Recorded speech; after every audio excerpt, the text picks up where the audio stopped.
तो एसएससी को लेकर हम बवाल देख रहे हैं, जहां प्रदर्शन भी किया गया जंतर मंतर पर और उस दौरान लाठीचार्ज भी देखा गया। अब हमारे साथ में एसएससी वाला से जुड़ रहे हैं रविंदर जी, वो मैथ्स की फैकल्टी हैं वहां पर, वो हमें समझाएंगे। रविंदर जी, स्वागत है आपका, थैंक यू सो मच हमें ज्वाइन करने के लिए। और पहला सवाल यही कि मैं चाहूंगी कि पहले हम मुद्दे की जड़ में जाएं कि क्या कारण है कि बच्चे आज सड़क पर उतर आए। एक बहुत प्रतिष्ठित पेपर है, लेकिन इस तरीके से प्रदर्शन करना पड़ रहा है। नमस्कार मैम। सबसे पहले बहुत बहुत धन्यवाद आपका कि आपने मुझे मौका दिया। और मैं पीडब्ल्यू प्लेटफॉर्म से ये सभी पूरे भारतवर्ष को बताना चाहूँगा, जितने भी स्टूडेंट, जितने भी लोग सरकारी नौकरी से कनेक्टेड है, ये लोग देख पा रहे हैं कि किस तरीके से बच्चे जो हैं रोड पर उतर चुके हैं। ऐसा क्यों हो रहा है? टीचरों को रोड पर उतरना पड़ रहा है, ऐसा क्यों है? इसके पीछे आखिर वजह क्या है? तो वजह इसकी पीछे ये है कि यहाँ पर अगर हम बात करें स्टाफ सिलेक्शन कमीशन की बात करें, तो सबसे बड़े एग्जाम को कंडक्ट कराने वाली बॉडी है, यानी कि आयोग है, स्टाफ सिलेक्शन कमीशन। ठीक है। इसके साथ साथ अगर हम बात करेंगे तो खामियां सिर्फ स्टाफ सिलेक्शन कमीशन में नहीं है। खामियां यहाँ पर अगर हम बात करें तो रेलवे के एग्जाम्स को कंडक्ट कराने वाली बॉडी हो गई, या आपने देखा होगा पिछले कुछ टाइम पहले जो नीट के एग्जाम हुए, वहां पर भी देखने को जो है मिला कि बच्चों की बहुत सारी समस्याएं जो है बच्चों को देखने को मिली। हम बात करते हैं एसएससी एग्जाम्स को लेकर, तो इस एग्जाम्स के अंदर जो अभी जो देखा जा रहा है बच्चों के साथ, मतलब एक तो सबसे इंपॉर्टेंट बात है कि 2025 के जो एग्जाम्स हैं एसएससी को लेकर मैम, इसमें हो क्या रहा है कि जैसे सबसे पहले तो स्टूडेंट का कंसर्न हमारे पास आया, क्योंकि हम लोग लगातार बच्चों के टच में रहते हैं, रेगुलर हम बच्चों को पढ़ा रहे होते हैं। तो बच्चों से ये हमें देखने को मिला स्टार्टिंग में कि हमारा जो सेंटर है, सबसे पहले प्रॉब्लम आई थी कि जो हमारा सेंटर है वो अपने घर से 300 400 500 इवन 2 हजार किलोमीटर दूर भी बच्चों का सेंटर डाला गया। तो हमें अच्छा। लगा कि शायद कुछ बच्चों के साथ ये इशू हो सकता है कि शायद इन लोगों ने अपने सेंटर को भरते टाइम पर शायद सही तरीके से इन्होंने फॉर्म फिलअप ना किया हो। लेकिन जब इसको हमने देखा कि एक ब्रॉड लेवल पर, मतलब जितने भी एजुकेशन इंडस्ट्री में टीचर्स हैं, उन सब लोगों ने देखा कि सभी टीचर्स के पास सेम कंसर्न निकल के आ रहा है, तो मैंने सबसे पहले अगर मैं बताऊं तो यहाँ पर ऑनलाइन प्लेटफॉर्म पर सबसे पहले मैंने इस वीडियो को बनाया था। और मैंने बताया था कि भाई बच्चों के साथ, जैसे एक मेरा स्टूडेंट है, उसने सबसे नहीं, पहले मुझे इससे भेजा प्रॉब्लम स्क्रीन। क्या है? अगर सेंटर दूर पड़ रहा है तो हाँ। इससे दिक्कत क्या है? क्या दिक्कत दिक्कत, उन बच्चों सबसे ने पहले बताई? दिक्कत, देखो सबसे पहले दिक्कत है कि अगर मान लीजिए क्या होता है कि एसएससी के जब फॉर्म फिलअप कराते हैं तो उसमें एक आपके आसपास की 3 स्टेट की प्रेफरेंस दी जाती है कि आप इन 3 स्टेट हाँ, की प्रेफरेंस डालिए, हम आपका सेंटर वहां डाल देंगे। हाँ, राजस्थान के ठीक है। बच्चे को अंडमान निकोबार भेज दिया जा रहा है। ठीक है। ओके। चलो, हम ये, हाँ बिल्कुल, ये सबसे पहले कंसर्न मैंने उठाया था इसको वीडियो पर, और कई लोगों ने इस चीज को फिर अपने नॉलेज में लिया कि ऐसा क्यों हो रहा है। उसके बाद अगर हम बात करें तो उसके बाद इशू क्या निकल के आया कि ठीक है, एक बच्चा मान लीजिए अगर रांची से अगर उसको कलकत्ता सेंटर डाल दिया गया, उसने किसी भी तरीके से अपना अरेंजमेंट किया, वो अपने माता पिता को साथ में लेके गया या अपने भाई बहन को, किसी भी रिलेटिव को साथ में दिया गया। साथ में अगर हम गर्ल्स की बात करें तो स्पेशली उनके साथ फिर एक किसी को जाना कंपलसरी है भाई, 400 500 किलोमीटर नए डेस्टिनेशन पर पहुंचना, वहां पर ठीक बात अरेंजमेंट है। करना, सुबह हाँ। सेंटर पर पहुंचना। और एसएससी के अंदर क्या होता है कि अगर आप 10 सेकंड भी अगर लेट हैं एग्जामिनेशन जो आपको टाइम दिया गया है, तो आपको गेट क्लोज कर दिया जाएगा, आपको सेंटर पे अलाउ नहीं किया जाएगा। तो बच्चा उस हिसाब से अपना नहीं अरेंजमेंट होगा। करके जाता है। लेकिन सबसे बड़ी दिक्कत, प्रॉब्लम, हाँ, आपको ठीक है। हैरानी होगी मैम आपको सुन के इस बात की, कि बच्चे का सेंटर अगर मान लीजिए रांची से वो कलकत्ता पहुंचा, और कलकत्ता जैसे ही वो सेंटर के बाहर पहुंचा है, वो अपना एडमिट कार्ड दिखा रहा है कि मैं यहां से आया हूं, इंस्टेंट ऑफ टाइम पर उसकी लोकेशन चेंज हो जा रही है कि मतलब आपका सेंटर तो यहाँ पर है ही नहीं, आपका सेंटर तो पटना पड़ा हुआ है। ठीक है। और ऐसा भाई, कई एडमिट सारे बच्चों कार्ड पे के तो सामने। लिखा होगा ना कि आपका। नहीं, नहीं, एडमिट कार्ड पे तो लिखा होता है ना कि ये सेंटर है आपका, फिर एग्जैक्टली अचानक कैसे सेंटर चेंज हो सकता है? एग्जैक्टली यही तो, यही ये एसएससी इसको क्या बोल रही है कि हमारा टेक्निकल इशू है। ठीक है। तो और उसमें क्या हो रहा है कि बाहर, सेंटर के बाहर एक नोटिस लगा दिया जा रहा है कि इस सेंटर पे कुछ टेक्निकल इशू आ गया, आपको दोबारा आपके एग्जाम्स के लिए आप हमारी वेबसाइट पे विजिट करते रहिए। तो ये बहुत बड़ी प्रॉब्लम है बच्चों। आज भी सुबह मेरे तो पास फिर एक वो बच्चे बच्चा का, एग्जाम ही नहीं दे पाएगा। नहीं तो वो बच्चा कहां से एग्जाम दे पाएगा, क्योंकि इन्विजिलेटर देख रहा है कि जब वो अपने जो भी उनके पास सिस्टम है उसमें देख रहा है इस बच्चे का सेंटर तो यहाँ पर है ही नहीं। तो और उसके जो एडमिट कार्ड है उस पर लिखा हुआ है कि उसका जो सेंटर है वो इस सेंटर पे आया हुआ है, तो वो अपनी लोकेशन पे पहुंच गया, लेकिन इंस्टेंट ऑफ हम्म। टाइम पे लोकेशन चेंज हो जा रही है। आज सुबह सुबह भी मैं जब उठा मॉर्निंग में, तो एक बच्चे का मेरे पास मैसेज आया कि सर ये क्या मतलब इन लोगों ने कर रखा है। मेरे पास मोबाइल के अंदर अभी बाकायदा स्क्रीनशॉट है कि सर मेरा सेंटर यहाँ पड़ा था और एग्जैक्टली जैसे मैं सेंटर के बाहर पहुंचा मेरी लोकेशन चेंज हो गई है। सबसे पहला इशू ये है। दूसरा हम्म। इशू क्या है कि जब बच्चे एग्जामिनेशन के अंदर जा रहे हैं, जिन बच्चों का चलो मान लो कि सेंटर हम्म। बिल्कुल ठीक आ गया, उनका हम्म। लोकेशन था, वो पहुंच गए किसी भी तरीके से, अपना डिस्टेंस पहुंच के वो सेंटर पे पहुंच गए। तो हम्म। सेंटर पे पहुंचने के बाद क्या हो रहा है कि हमारा, आज हम डिजिटल भारत की बात करते हैं मैम, हमें बच्चों को लड़ना पड़ रहा है कि उनका माउस ठीक चले। वो जिस क्वेश्चन के आंसर को मार्क कर रहे हैं, वो क्वेश्चन जो माउस उनका वर्क नहीं कर रहा, सिस्टम हैंग हो जा रहा है, कीबोर्ड ठीक तरीके से वर्क नहीं कर रहा। हम ऑनलाइन एग्जाम्स को कंडक्ट करा रहे हैं। अभी ये जो एग्जाम है, मैं आपकी नॉलेज के लिए बता देता हूँ कि ये एसएससी का फेज 13 का एग्जाम है, जो कि अलग अलग वैकेंसीज को कलेक्ट करके लगभग 23 लाख बच्चों ने इस फॉर्म को फिल किया है। आगे आने वाले जो एसएससी के बड़े एग्जाम होते हैं, जिसको जाना जाता है CGL combined graduate level examination, जिसका एग्जाम 13 अगस्त से शेड्यूल्ड है। इसके बाद अगर हम बात करें CHSL का एग्जाम होता है, जिसमें लगभग अभी डाटा निकल के आ चुका है 30 लाख से 31 लाख बच्चों ने इस फॉर्म को फिल किया है। ठीक है। जब ये 20-22 लाख बच्चों के अभी जो प्रॉब्लम आ रही है निकल के, उस चीज को रिजॉल्व नहीं कर पा रहे और लगातार बच्चों के एग्जाम्स यहाँ पर जो है वो कंडक्ट कराए जा रहे हैं किसी भी हालत में। तो एक चीज इसका और भी है। समाधान क्या है कि या तो वो जो गड़बड़ी हो रही है उसको आप पकड़िए या फिर पूरा एग्जाम दोबारा कराइए, ये एक एग्जैक्टली सोल्यूशन है। हमारी SSC से यही गुजारिश है कि जब इतनी सारी चीजें उनके सामने आ चुकी हैं, विद प्रूफ बच्चों ने वीडियो बनवाया है। एक बहुत ही मतलब हम इस चीज को देख के हैरान हो गए कि बच्चों को सेंटर पर रात 2 बजे तक बंद किया गया। मतलब बच्चों को सेंटर से रात 2 बजे तक निकलने ही नहीं दिया गया। पूरी एक तरीके से जिसे कहते हैं कि हम तानाशाही कर लेंगे सेंटर वाले। एक पेन होता है जिससे बच्चा पेपर सॉल्व करता है। पेन इस तरीके का है कि बच्चों के पेन की जो इंक है वो फ्रीज हो रखी है। बच्चों के पेन नहीं चल रहे, बच्चा पेपर कैसे सॉल्व करेगा।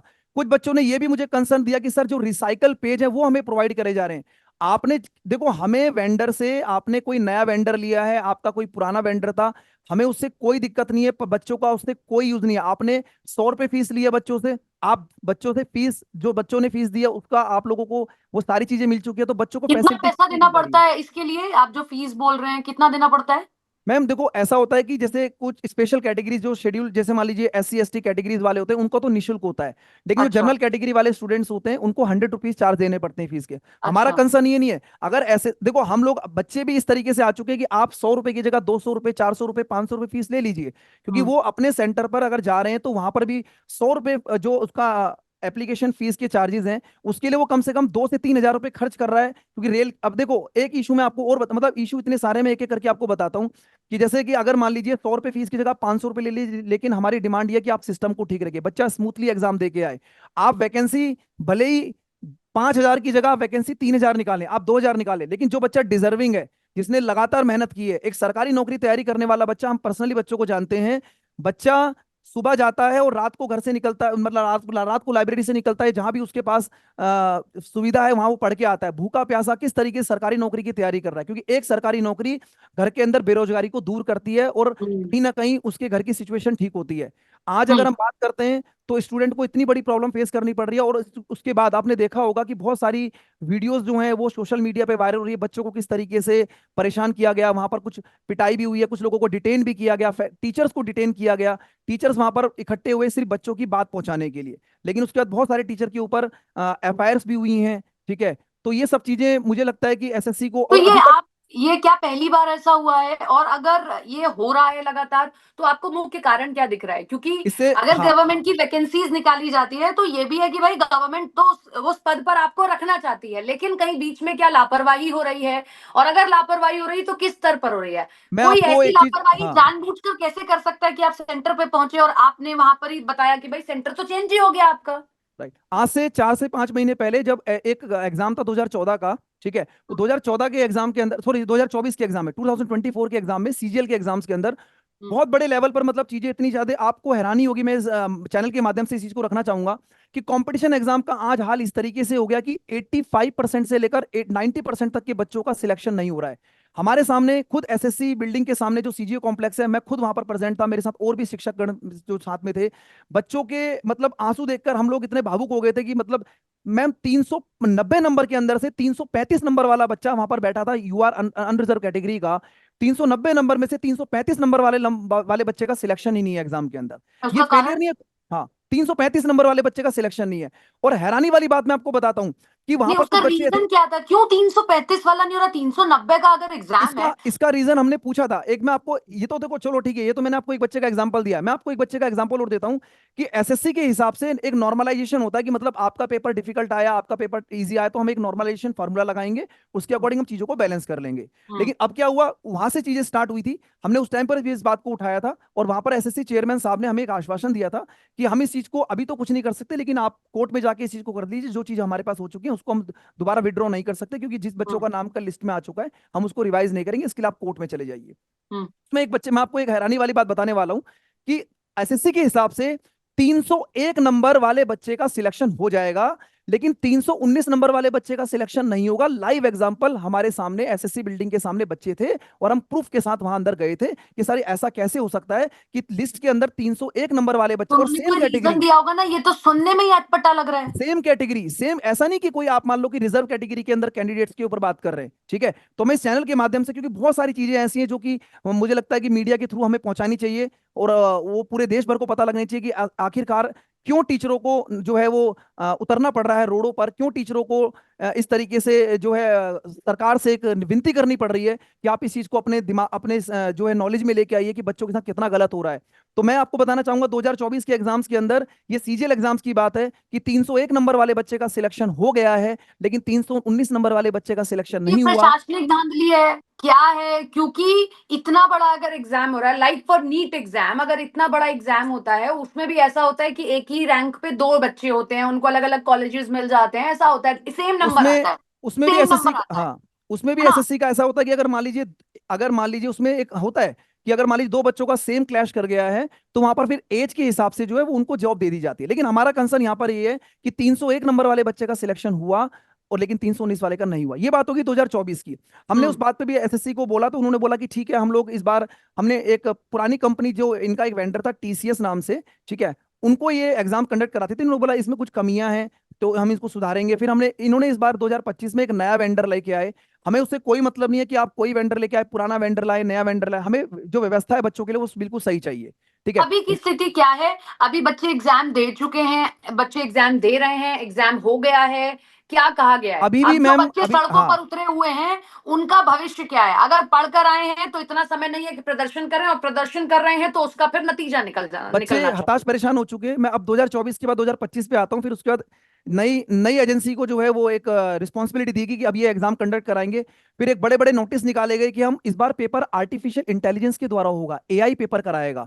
यानी कि एग्जाम से पहले हम जो है पेपर वहां पर कुछ क्वेश्चंस डालेंगे, एआई सिलेक्ट करेगा, और जो भी हमारा जो पैटर्न है एसएससी का, उसमें हम्म। 25 के हिसाब से चार सब्जेक्ट्स होते हैं, मैथ्स, इंग्लिश, रीजनिंग और जीके जीएस। हम्म। इसके हिसाब से पेपर सेट होगा, जिससे कि लीक होने के चांसेस नहीं होंगे पेपर के। तो हमें बड़ा हम्म। अच्छा लगा, हमने कि बहुत अच्छी बात है, स्टूडेंट मेहनत कर रहा है, तो जो डिजर्विंग होगा एग्जामिनेशन के अंदर वो सिलेक्शन ले जाएगा। हम उस हम्म। पर एग्री थे। लेकिन हम्म। यहाँ पर क्या हो रहा है कि एआई के अंदर भी क्या हो रहा है कि अब जैसे मान लीजिए होता क्या है कि यहाँ 10th लेवल का सिलेबस पूछा जाता है। अब हमने एआई को ये डाला, मतलब ये मुझे लगता है कि इस तरीके, क्योंकि हमने देखा है कि मैं अभी जैसे एग्जाम में बच्चे जब निकल के आ रहे हैं तो मुझसे पूछ रहे हैं कि जब हम्म। नया पैटर्न पे बच्चे कह रहे हैं आउट ऑफ द सिलेबस चीजें आ रही हैं, कुछ हम्म। चीजें ऐसी आ रही हैं जो ग्रेजुएशन लेवल पे बच्चा पढ़ता है, जैसे स्टैटिस्टिक्स के अंदर बहुत सारी चीजें ऐसी हैं जो बच्चा पढ़ता है, जो निकल के अभी आ रहा है, क्योंकि अभी पूरा पेपर तो कंप्यूटर बेस्ड है, ठीक है। तो एग्जैक्टली सारे बच्चों को डाटा तो नहीं मिलता, लेकिन कुछ बच्चे फोन पे कॉल पे पर्सनली बता देते हैं सर ये चीजें निकल के आई थी, ठीक है। उसके बाद अगर हम बात करते हैं, मुद्दे पे आते हैं, तो अब यहाँ पर मैं प्रॉब्लम्स बताता हूँ धीरे धीरे करके आपको कि अब बच्चों को क्या क्या फेस करना पड़ रहा है। जो नया वेंडर आया है इसमें एक तो सबसे पहले इनकी जो इंफ्रास्ट्रक्चर है बहुत ही चीप लेवल का इंफ्रास्ट्रक्चर है, ठीक है। वहां पर आप देखोगे कि ऐसी ऐसी जगह पर है जहां पर अभी मुझे पता लगा कि यूपी में एक ऐसी जगह है, उस सेंटर को 3 साल से सील किया गया था, लेकिन उस सेंटर की ना तो लोकेशन गूगल पे दिख रही है, उस सेंटर पर बच्चों के पेपर कराए जा रहे हैं, ठीक है, ना तो वहां पर सिस्टम ठीक तरीके से वर्किंग कर रहे हैं। भाई जो सेंटर 3 साल से बंद है, क्या पता उस कंप्यूटर का ठीक तरीके से सर्विस की गई है नहीं की गई है, बच्चों का कंप्यूटर ठीक तरीके से चल रहा है नहीं चल रहा, माउस ठीक से नहीं चल रहा। मैं आपको एक एक चीजें बता रहा हूँ, सबसे इंपॉर्टेंट बात क्या है, माउस ठीक से नहीं चल रहा जिससे बच्चा क्वेश्चन के आंसर को मार्क कर सके। दूसरा, कीबोर्ड ठीक तरीके से वर्क नहीं कर रहा। पेन की क्वालिटी ऐसी है कि बच्चे का पेन जो है फ्रीज, मतलब पेन की इंक सूखी हुई है, बच्चा पेन चला रहा है, पेन को दो दो तीन तीन बार बच्चे को पेन मांगना पड़ रहा है, ठीक है। बहुत चीप क्वालिटी का पेन, वो आपने देखा होगा 1 रुपए 2 रुपए वाले पेन आते हैं, वो बिल्कुल सूख गए हैं, उस तरीके पता नहीं कब के पेन जो है यूज करवा रहे हैं, बच्चों के पेन नहीं चल रहे। कंपटीशन एग्जाम्स के अंदर ऐसा होता है कि अगर आप 5 मिनट भी अगर आपको डिस्ट्रैक्शन हुई, आप कंपटीशन एग्जाम से बाहर हो जाएंगे, क्योंकि बड़ा ही क्रूशियल टाइम होता है। आपको 100 क्वेश्चन 60 मिनट्स में करने होते हैं, 60 मिनट के अंदर आपको 100 क्वेश्चन करने होते हैं, और उसके बाद आपको एक क्वेश्चन के लिए आपके पास 1 मिनट का टाइम भी नहीं है। अगर आप 5 मिनट बच्चे के खराब कर देते हैं, वो बच्चा बार बार इन्विजिलेटर को बोल रहा है सर मेरा माउस ठीक नहीं चल रहा, इन्विजिलेटर क्या बोलते हैं वहां पर बच्चों के थ्रू पता लग रहा है, वीडियो में रिकॉर्ड हुआ है, ठीक चल रहा है आराम से काम करो, ठीक है, उनको कोई रिस्पॉन्स नहीं दिया जा रहा। इवन दो अगर आपके सेंटर पे कोई प्रॉब्लम है तो एटलीस्ट उनको रिटर्न में कुछ दिया तो जाए कि आपके सेंटर में दिक्कत थी, कल को दोबारा कोई रिटर्न एग्जाम होगा तो हम उसको दोबारा से आप लोगों को बुलाएंगे, लेकिन जिंदर उनको जी, तो सिर्फ समय एक की कमी है, मैं आपसे और चर्चा करती। अब मैं बस ये जानना चाह रही हूँ, what is the solution? We have the problem but we want to know the solution, कि क्या सोल्यूशन हो सकता है, और अगर कुछ नहीं हुआ तो क्या लीगल रास्ता आप लोग अपनाएंगे?